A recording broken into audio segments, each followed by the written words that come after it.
আসসালামু আলাইকুম। Hi everyone. আরবিস লাইফস্টাইলে সবাইকে স্বাগতম। আমি অনেক বড় একটা পাতিলে রান্না করছি। এটা আসলে আমাদের পিকনিকের রান্না ছিল। তো নতুন বছরের শুরুতেই আমরা ভাবলাম যে একটা পিকনিকের আয়োজন করা যাক। আর শীতের দিনে তো পিকনিক করতে ভালো লাগে। তো যে কথা সেই কাজ, আমরা বলার সাথে সাথেই আমরা সবাই মিলে একটা পিকনিকের আয়োজন করে ফেললাম। আমরা ছিলাম প্রায় ৩০ জন মতো। তো সবারই অনুমতি নিয়েই আমরা একটা পিকনিকের আয়োজন করলাম। আর আমাদের পিকনিকের মেনু ছিল বিরিয়ানি, চিকেন বিরিয়ানি। আর এই রান্নার দায়িত্ব ছিল আমার উপরে। কিন্তু সবাই হাতে হাতে কাজ করছিল।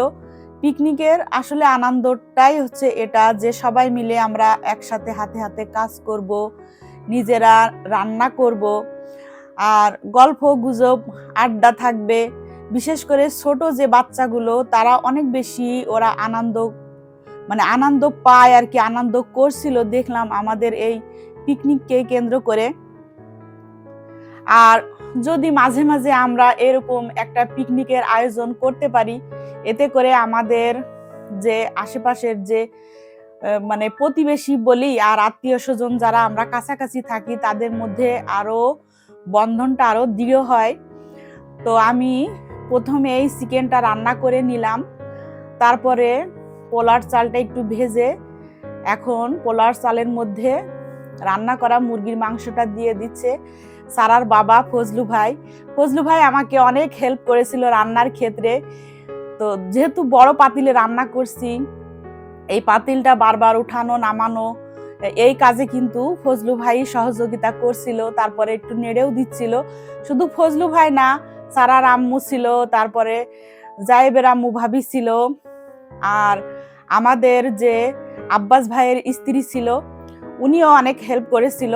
আর যারা ছিল তারা সবাই এই যে এরকম গল্প গুজব করছিল। সবাই এক জায়গায় হলে, একই বিল্ডিং এ বাস করে অনেক সময় দেখা যায় কি যে ওইভাবে সবার সাথে কথা হয় না, বা দেখা সাক্ষাৎ কমই হয়, যার যার সংসার ফ্যামিলি নিয়ে সে ব্যস্ত থাকে। তো এরকম একটা যদি আয়োজন করা যায়, তাহলে কিন্তু সবার সাথে মত বিনিময় হয়, আরো আন্তরিকতাটা বাড়ে। তো আমার রান্নাও প্রায় হয়ে এসেছে, আর এদিকে আমরা সালাদ কেটে নিয়েছি। এখন সবাই এই যে ভিডিও করছে, কেউ ছবি তুলছে, এগুলো নিয়েই ব্যস্ত হয়ে পড়েছে। রান্নাটা একদম শেষের পথে। এখন আমরা খাওয়া দাওয়া করব। তো এখানে আমার 4 কেজি পোলার চাল ছিল আর 8 কেজি মুরগির মাংস ছিল। তো পুরাটা একটা বড় পাতিলে রান্না কমপ্লিট হয়ে গেছে আলহামদুলিল্লাহ। এখন সবাই মিলে আমরা খাওয়া দাওয়া করব। তো আমি যেহেতু রান্নাটা করেছিলাম, খোলার দায়িত্ব আমার উপরে ছিল, যে কাকে কি পরিমাণে দিব, কতটুকু দিব।